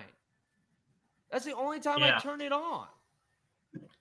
So this is so aggravating to me how people these are people that are paid to know this shit. And that's not an exaggeration. Here's the thing. I swear on everything I love. If you put out a PGA Tour app and it was like you could do the My Group thing, right? You can do the My Group for every PGA Tour event. You could star the players' names. And let's just say you don't make it for free like the Masters does it because the Masters make more money than they know what to do with. Let's say you don't even make it free. Let's say you put it out there for 99 cents. You know how much money they would make on that? I totally agree. You don't even have to your price point could be bottom of the barrel. I still think this is why people. I still think that all these broadcasting streaming companies. I still think that they're so short-sighted when it comes to pricing. And this is the reason is for instance, Netflix with the sharing thing. If you just make it cheaper, people don't care. Yeah, if it was $9.99, you'd have more customers buy it rather than share it. 100%. Because they don't feel the need to share it at $9.99. They feel the need to share it at $20. Correct. And if you need to, lay off some people whose jobs don't mean anything. Because I guarantee you those companies have jobs that are 100%. So just fire some people, save some money, have more people buy your good. This is you're exactly right with the PGA Tour thing. If they offered something like this, yes, so would I. $10, dude. If you do it for $10 a month, I'd star Lanto Griffin and Maverick McNeely, and I'd watch them the entire event.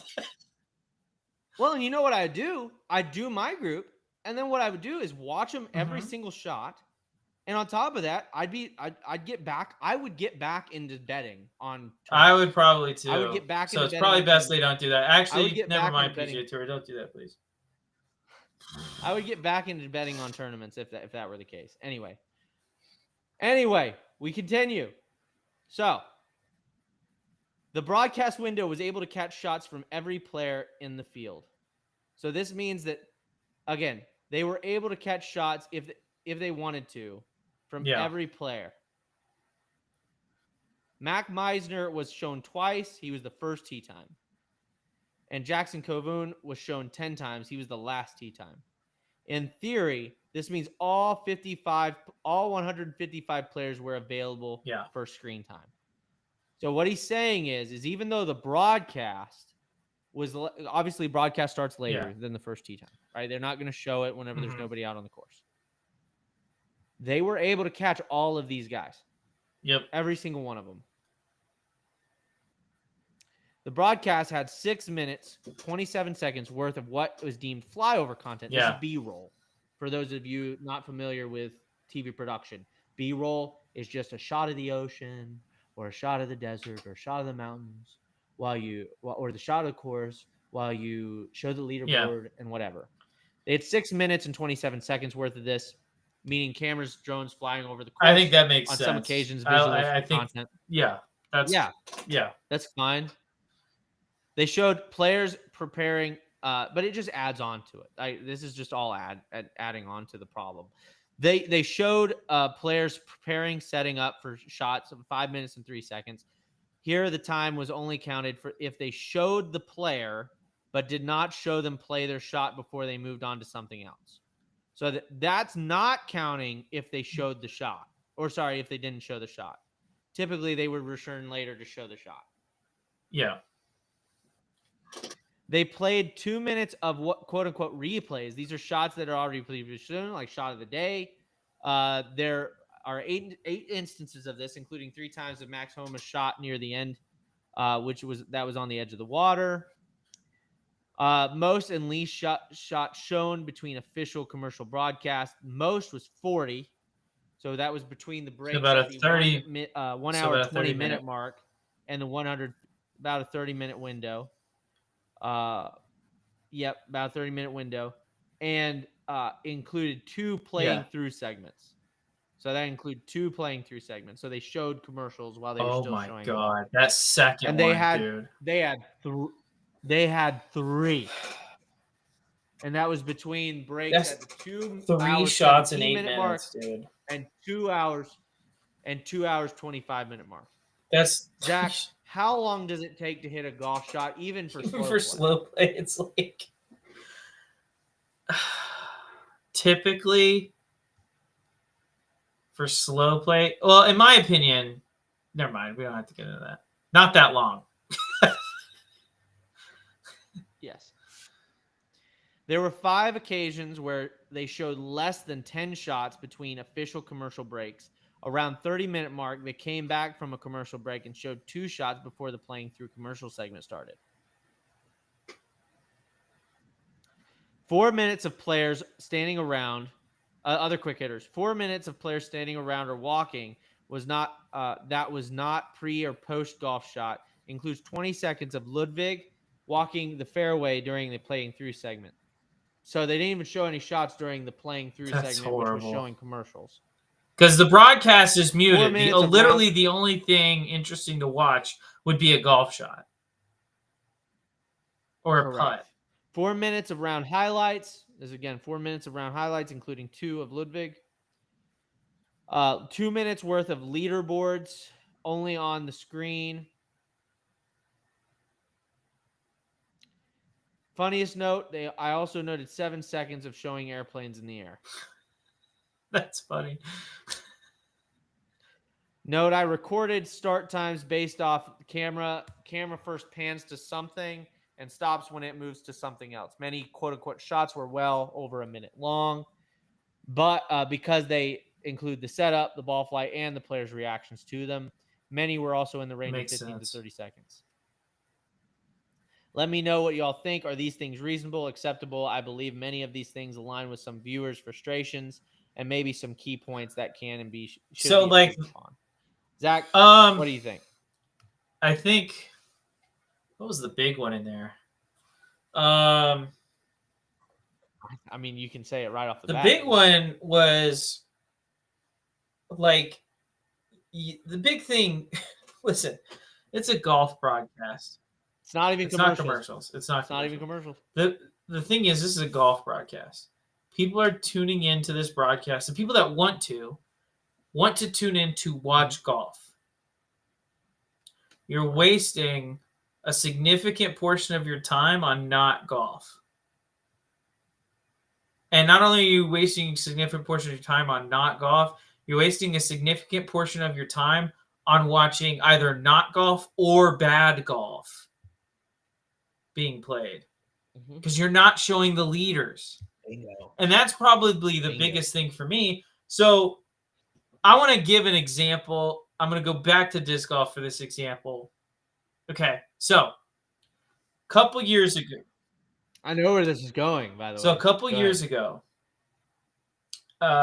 Champions Cup, which is one of the majors in disc golf, it's typically played in Augusta at the PDGA Center down there. Augusta National. Yeah. Oh. Okay. So Champions Cup, you have, at the time, the number one player in the world, Paul McBeth, playing. He was not playing well. Okay? So, guess how often he was on coverage during the final round? I'm guessing you're saying this in a way in which he wasn't out there. He was not on coverage a ton in the final round. But you know when he was on coverage? He was on coverage when he was on track to break a course record in that final round. And he ended up breaking the course record. And you got to see him come down the stretch and break that course record. Outside of that, you know who you're seeing? The guys in first, second, third, fourth, fifth, sixth, seventh place. The final two. And then they send an extra camera down to film Paul McBeth. Listen, the Disc Golf Pro Tour, I can't express this enough, has so much less money than the PGA Tour. It's insane. Well, can I say this? This is exactly what golf used to be, because that's the only cameras they had on the course at that time. I mean, they only were able to follow. And then if you have a guy that's hot, you go film him. Yeah. Well, and here's the thing. Nowadays, they have cameras on every effing hole. Like, what are you talking about? Like, all you need is the producer. All you need is the directive to the producer to say, hey, let's show that shot. They can capture all these in real time. And I don't need to see the shot in real time, by the way.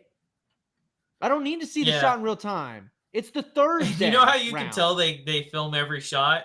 Because when someone makes an ace, they have a perfect view of it. They can see every single shot. Yep. So it's not like they can't film every shot, because every time that someone makes an ace on a par 3, they've got a camera there. Yep. And again, you don't know, because you don't know what's happening inside these organizations. You don't know if it's laziness or incompetence or like them going. Well, I think this is a problem with the PGA Tour, and I think that they took the wrong lesson from Live, and they're kind of running with it. But you don't know that. No, I'm saying this is what I think. Like, you don't know that. I think this is what I think. I think they took the wrong lesson from Live, and it's like, oh, well, we got to promote our big players. So, like, this was a thing before Live, though. This whole broadcast problem, this was happening back in 2020, dude. Okay. Like, maybe not as much as the walking the course thing. You're right. That's a pandemic that I stopped. But, like, my big thing is I've noticed it a lot more in recent years since Live began. Because it's getting worse. It's getting worse. They're doubling down on, we're going to show the players we think people want to see, rather than... Yeah, we're going to show Hideki 41 times. We're going to show Ben on whenever he's like... T30. You know, 150th. Yeah. Whenever he's going to miss the cut by 20 shots. We're going to show that guy. Rather than showing the guy who is consistently making cuts and is finally having a week where he's playing great and he's on lead card, or not lead card. He's in the final group and he's making a run. Like, instead of showing that, which is actually storytelling. That's how you do storytelling in sports. It's not that hard to think of. Like, it's not that hard to go with, oh, well, we're going to cut to Lanto Griffin here putting for birdie. He's been a consistent guy on the PGA Tour and like blah, blah, blah, blah, blah. And that's also how you grow brands because you want people to be fans of these guys. Because fans watch players. Yep. And see, this is exactly where they went wrong. And I don't know when it happened because I was too young to even notice this occurring. But this is where they went wrong somewhere down the line. I think they went wrong with they sold their soul to the devil for Tiger. You think that's the problem? I don't think that's the problem. They're showing Hideki, bro. If Tiger was 17 over par, they're showing every single shot he hits. And I think it started with Tiger because Tiger was such a big phenomenon. But they're doing it with everybody else. No, I'm saying that's when it started. I'm saying that's when it started. It started when no matter whether Tiger was playing good or bad, they were showing Tiger because he was the biggest name in the sport. Here's my problem. Maverick McNeely, your boy. My homeboy. Your boy. Lanto Griffin, your boy. Aren't going to get a following if they're not on the That's what I'm saying. Broadcast. Me and you are agreeing. It's the same thing with Vince Whaley. And I don't know when it happened. But back in the day, like, that's the reason Tiger... people were, by the way, back in the day, people were fans of Justin Leonard. Yes. That's exactly right. Yep. Or Stuart Sink. Yeah. Yeah, or Jim Furyk. Although Jim Furyk was a baller back fans in the of day. those guys. Phil was also a baller. Drew eyeballs. But like Phil drew eyeballs. Boo Weekley had a cult following. Everybody wanted but like to watch Boo. Here's the thing. Unless you're paying attention to golf, and most golf fans don't, you don't know. No, but they drew a follow. No. My point is they drew a following. Yes. Because you showed them when they Zane, were I don't know why you're yelling. I'm agreeing with you. I'm saying you're correct. Yeah, but I don't want people. I'm just saying I don't want people. It sounds a little too vague. I want people to understand this. We're not saying that you show the big names. We're saying the big names are the big names because they play the best that week, or they play the best weeks in a row, and you show them when they're playing their best. Well, that's what we're talking about. My whole thing was like, I don't want to watch Tiger shoot 7 over. Like, I don't want that to ruin the perfect picture I have of Tiger in my head from my childhood. Yes. Like with Zach Johnson. I don't want to watch Zach Johnson play terrible because I was a big fan of Zach Johnson when he won the Masters. Because I was like, oh, it's this guy came out of nowhere and won the Masters and he beat Tiger and blah, blah, blah, blah, blah. I can't say fan and that. Oh, I'm just saying in the past. So, all right. Watching Zach Johnson play bad golf, I don't like to do that. Fair. All right. I don't like to watch anyone play bad golf because it's awkward, especially when it's a guy who used to be great. I do like seeing people struggle, but again, this is not somebody. I like seeing people in the heater, like them struggling. I don't want to see somebody like, again, on the cut line. That's when it's kind of okay, right? Because they could play well in the weekend. If we're talking about somebody like, again, they showed Ben on whenever he's like 5 or 6 over par. Like never a hope that he's making the cut. No, why? Why do you show him? Well, that's the thing. It kind of ruins the brands for the guys that aren't playing well that week too. Yeah, well, Vince Whaley got almost 0 play time in the top 10, top 5 at the freaking Sea Island tournament.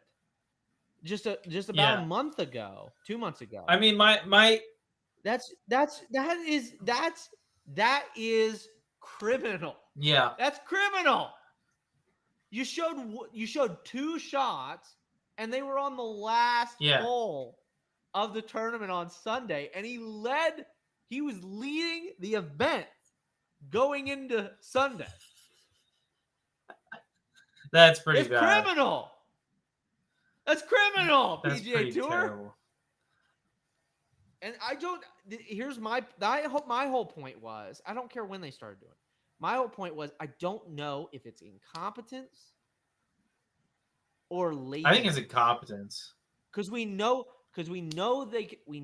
and I don't know if they, who's they? CBS, PGA Tour, NBC. I don't know. Okay, there we go. I don't know because we know they can put on good shows, right? We know they can put on a good broadcast. Yeah. We've seen good broadcasts. The best broadcast, I think, in golf history, honestly, not counting any Ryder Cups, best broadcast in golf history was the 2019 Masters. Yes, it was. Broadcast in but history. like, here's the thing, and I can't stress this enough: sports and getting people to watch your sport is all about storytelling. It's about the story you can weave about what's happening on screen. David versus Goliath. Pure dominance. Again, like when Tiger was in his prime. That. Pure dominance. When, what was his name? But then you weave the story. Yes, you around weave the story about what's happening that week. So, yes. like, I don't want to. Here's why this means so much to Yes. him. You know, here's why this means so much. Vince Whaley's When never Y.E. won before Yang on is the going- PGA Tour. This is him chasing Like his in the first PGA, win. when Y.E. Yang is going like toe to toe with Tiger Woods. That That's was storytelling. unreal, by the way. Yes, And they did it well. Wow, we know what good broadcasting looks like. This is why I don't know if it's. I think it's incompetence or laziness. incompetence. I don't know if they look Because at they're it. showing. You think they're just Yeah, worse than they I ever think have because been. like Okay. you see it, That's fair. and I hate that I'm giving props to the NFL for broadcast, but because some of the people that They've gone. some of those people really that run bad. those or that are like second chair or first chair in those broadcasts are terrible. But like in general, they even get the camera idea crew are that pretty like, bad. oh, we're telling a story here. Our job as a commentator and as a broadcast is to tell a story and get people interested in it. Like they understand that very well. Mm-hmm. So when they're talking about like, and I know some people get annoyed with it, and I get their annoyance, but like, it's a pretty cool story that Damar Hamlin is a starting safety in the NFL after he died on the football field about a year ago.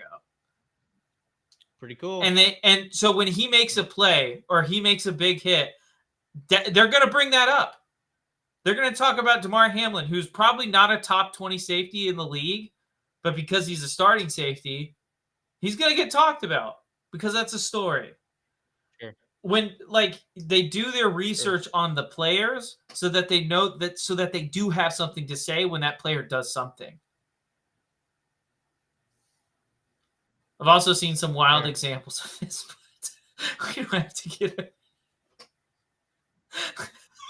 No, there's a worse one. It was college football. Oh. He's like, yeah, he's a transfer out of somewhere.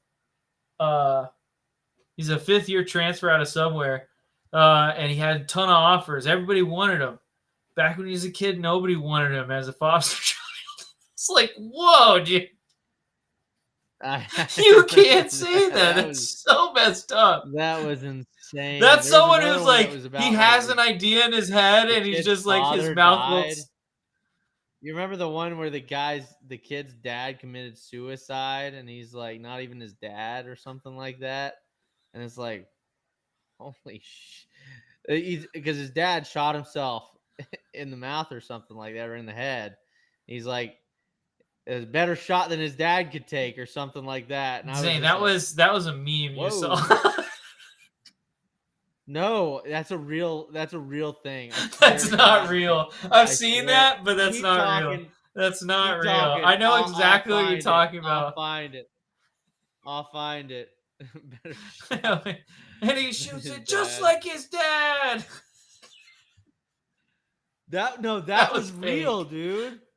It was I fake. I swear to God. It was fake. Dude, that was real. That was fake. No, it was real. No, you're lying. That was fake. I know fake. you're lying. Better shooter, no.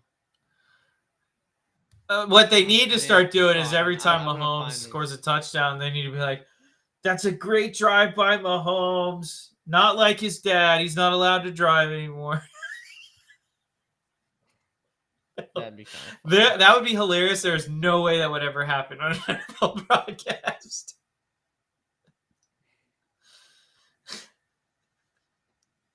Dad shot him. Better shot than his dad shot himself. I'm trying to find it. Shoot. He's shooting. Find I think it. the quote is Dude, like he's shooting the lights out just like his dad. Or It's something crazy. like that. But it's not real. It's real. Not real. It's 100% real. Dude, it's the announcer from the broadcast, bro. I know it's real. I'm going to find it. I'm going to find it and send it to you. Anyway, we're coming up on time here. It's almost 2 hours. Again, do you have beer left? I got a little bit. I vote that from now Oh on, my God, that's at the a end of the real podcast, thing. You have to chug what else? I told you! Oh my God. Please play it. It's Please real. I don't have the I video. told you. I don't have the video. Please But show it. he says, show it. this is the quote. show the I don't video. have the video. This is the quote. You've got to Oh. give he's talking. You got to give credit. Kevin Porter Jr., just like his dad, pulled that trigger at the right time. That's crazy, dude. Oh my God. Oh, Now, that's the best To thing be ever. fair, he didn't kill himself. He was shot. And he also, his dad was a former basketball player.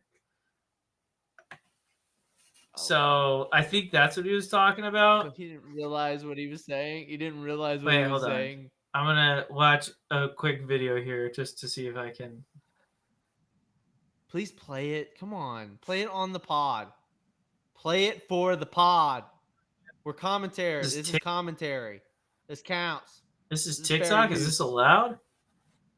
Okay. Yes. The fake. This Play is the audio you're talking about. I'm pretty sure this is the audio you're talking about, but this is not the video I'm familiar with. This is not the video. Dude took a bullet straight to the head. Such a strong man. But June can shoot the lights out the same way they did to his grandpa back then. No, that's not it. That's not. I can already tell you that's. You're not talking video about the that I'm Kevin thinking Porter about. video, I'm assuming, which actually did happen, That's the but best. it's an insane thing that happened. That's That's awesome. an insane thing that happened. Anyway, so I vote from now on in the podcast. We have to chug whatever. I don't have that much left, but I'm down. I don't either. So ready? 3, 2, 1. Barely out of bounds.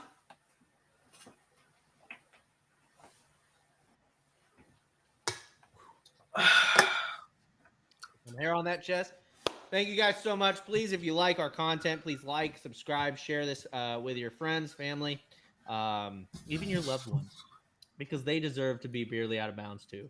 And next time you're on the pod, just join us with a beer, comment what you're drinking with us, and hang out with us a little bit. Zach, you got any plugs, especially golf? Yeah, make golf? sure if you guys are looking for any golf related stuff, I know Esau was in here earlier. If you're looking for golf clubs, go to globalgolf.com. You can use the link in the description. Get anything you want there. Anything, literally anything. Clothes, belts, clubs, shoes, hats, anything you could ever want. It's you can find it through that link. Yep. And then if also you're interested in supporting the show or even the Beerly Enterprise, make sure you go to the Teespring store, check out all the stuff we have over there. We have, again, hats, hoodies, all that kind of stuff. So And get ballsy. get ballsy. All right.